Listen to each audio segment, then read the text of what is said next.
Hello, it's Leah, and I'm here to share with you quick tips on using Adobe Capture App in creating not only color palettes, but a few things that you probably will use in your assignments and your design briefs.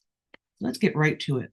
The icon currently is black with this letters CA for Adobe Capture, and you simply just tap it like you would. I'm on my iPhone here, and it opens up to your Adobe CC library.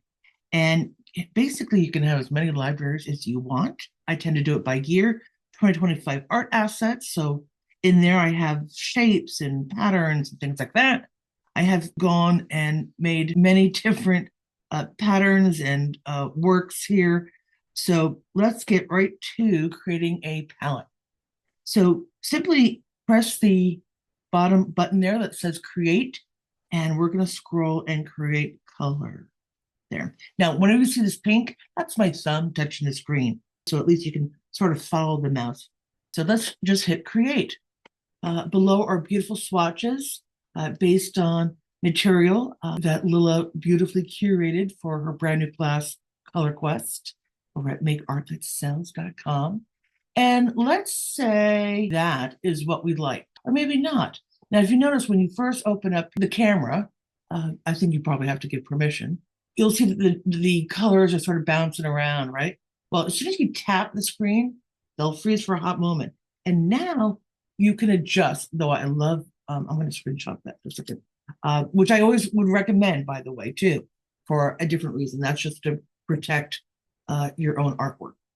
But now you can actually move and say, no, I want a little bit more orangey. And maybe I want this one to be that sort of cool green. So there's lots of different things that you can do. Now, here's the neat part. Let me get that over here so it's a little bit better. Then basically you would click on that check button, but take a look on the lower right there on the bottom of the screen. You can also import an image. So let's say you took a photograph of a page you saw while you were waiting for the doctor. You'd be able to bring that in and instantly. Now, here's the point about real quick. Once you create these color palettes, you're in Adobe and it's in your CC libraries. You then will have instant access to these colors in Photoshop, Illustrator, which is delicious. And you'll have the hex numbers, which is also fantastic. So this way, if you need to have CMYK numbers, you can then convert that easily as well. So I'm going to hit that OK button. And look, you can actually adjust it should you want to. You can actually even check out the harmonies, which I love, and even change. Look at that. You can even sort of change. Oh, wow, I love that. And you can even make sure that you see the original image. So I'm going to hit save for this. And you can see that you can, if you want to change it to a different library, you most certainly can. You have the option to publish it if you like. I probably have published more than 1,000 over the years to color.adobe. And it used to be like Cooler, or right, remember for some of you, you can name it, whatever you'd like to name it. I tend to, just personal preference, I tend to just pattern 2, pattern 3, shape 4, shape 5.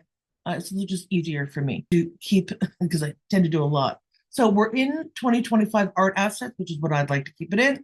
And boom, now it's saved.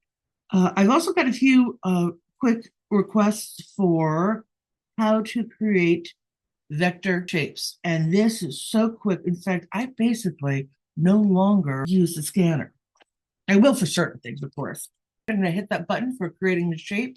And here is just a simple black and white drawing of lettering. Again, work done in Maker That Sells in Lila's lettering class. Love that. Let's do L for love of lettering for Lila, right? So I'm just, and we're live here with my phone here, and just using the camera, nothing fancy. Again, if you take a look at that bottom screen, which you probably can't see this mouse, you can obviously import an image you want. But here's just a micron ink pen.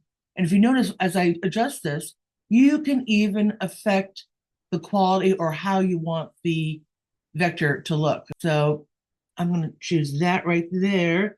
And again, you can also stop the screen so it remembers. And now I'm actually going to say yes, but then I need to crop it, right? I don't need everything else there.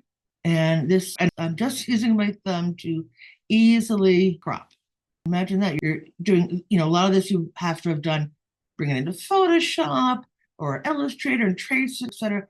Now take a look at this. We're going to refine this, and you now take a look lower left there with the eraser, and you can change the size of the eraser. I'm just taking my thumb now and erasing that I no longer want. Boom. All right, so I'm going to say done there, but now perhaps I want to just smooth it out. Well, what does that mean? If you take a look, there we go. If you take a look, you see the edges are a little pixely, right? Well, we want to fix that, and you can. So if this is where smoothing is off, smoothing is on, boom. Now we have beautiful, extra clean. Look how quick. Let's go, next letter. And of course, once you save this, you can obviously go into your preferred app there and fill in those little dots or tweak it. But man, that is so much easier. And then of course, you're ready to color. You can also, of course, color it in anything you want, your paints, or bring it into your favorite app to color there. Now, last but not least, I don't want to go crazy on this. Some people have actually asked me about patterns. And patterns are so much fun to do. I tend to take multiple photographs of my artwork as it progresses, because I've learned that you can get all sorts of fun effects. So let's go back. All right, so I'm about 8 inches above my painting here, and you can look, hey, that's okay, cool.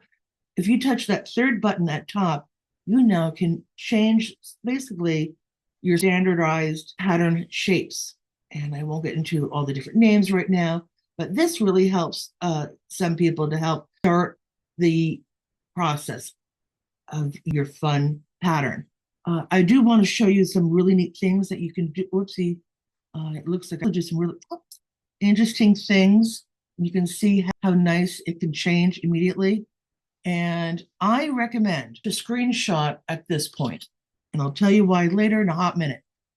You can then just push that black button down. So, whoops, get back down, please. So that you can actually see the quality and the clarity and, frankly, scalability of your photograph. The quality of your pattern in terms of crispiness will literally be directly affected by that of how well you took the photograph of the original artwork. So I'm going to do a screenshot here because I want to show you one last little cool thing. Should someone steal a pattern? They're like, oh no, this is my pattern. I'm like, no, it's not. Why? Now you have the screenshot. It has the metadata to be able to define, oh, look, it's done at 9:15 a.m. on February 22nd, 2025. Right? So that you could protect your own art, which is always the important part. The other thing I wanted to show you, which is really fun, libraries. I'm going to click to see the libraries here. You can actually have a library that's just for your art agent, okay? Or your client, or your customer, or a prospective person that you're trying to solicit business.